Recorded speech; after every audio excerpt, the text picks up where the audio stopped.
So, I know these are supposed to be stories about being under the influence, but this is a story about the stupidest thing I did when I was sober. Nine Lives, Northwestern student-run podcast, released its second episode on May 4th, immediately gaining hundreds of listeners and additional support from the Northwestern community. Its founder is Alana McCafferty, a freshman in the School of Communication. So I got the idea for Nine Lives while I was having a conversation with a girl during recruitment. I told her that I really liked storytelling and I really liked podcasts, and I really liked the combination of the two.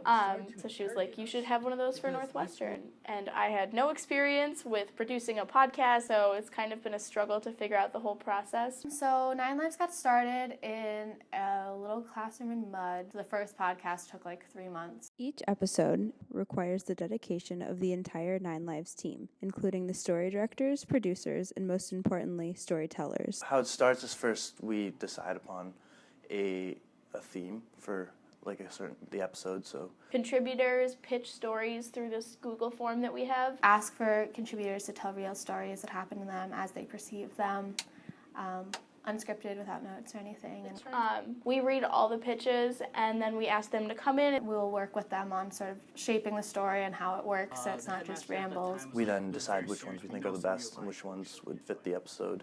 And then we take those contributors and the story directors, which is what I do, we sit down and work with viewers on their stories, so making it streamlined, A little bit more captivating, or as captivating as possible. just making it ready for recording. And then we all get together and we have as many people as possible in the room so that they can tell their story to a bit of an audience, and we can get the audio of laughter and clapping and that kind of thing. And then we have our amazing sound editor, Doug Pinkney. He edits the audio into a very nice podcast. And then we put it on SoundCloud, and then our SoundCloud has an RSS feed to iTunes. Sure. It has taught me so much.